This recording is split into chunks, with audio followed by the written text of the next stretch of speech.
అంకురార్పణతో ప్రారంభమయ్యే బ్రహ్మోత్సవాలలో ముందుగా విశ్వక్సేనుల వారు పంచాయుతధారి అయి తిరుచివాహనం మీద 4 మాడవీధుల్లో ఊరేగుతూ ఏర్పాట్లు పరిశీలిస్తారు. నిర్దేశిత ప్రదేశంలో భూదేవి ఆకారాన్ని చిత్రించి అందులో లలాట, బాహు, స్తన ప్రదేశాల నుంచి మట్టిని సేకరిస్తారు. దీన్నే పుట్టమన్నును సేకరించడం అంటారు. యాగశాలకు సమీపంలో అంకురార్పణ జరిగే ప్రదేశాన్ని ఆవుపేడతో శుద్ధి చేసి సేనాధిపతికి బ్రహ్మపీఠాన్ని ఏర్పాటు చేసి అగ్ని ద్వారా సకల దేవతలను ఆహ్వానిస్తారు. సేకరించిన మట్టితో నింపిన 9 పాళికల్లో నవధాన్యాలు చల్లి వరుణమంత్రంతో నీరు చిలకరిస్తారు.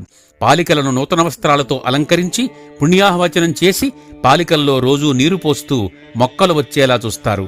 అందుకే ఇది అంకురార్పణం అయ్యింది. ఔషధాధిపతి చంద్రుడు కాబట్టి రాత్రిపూట ఈ అంకురార్పణ కార్యక్రమాన్ని చేస్తారు. స్క్రీన్ పై కనబడుతున్న షేర్ మీద క్లిక్ చేసి ఈ వీడియోను పంచుకోండి. ఛానల్ను సబ్స్క్రైబ్ చేసి గంట మీద నొక్కండి.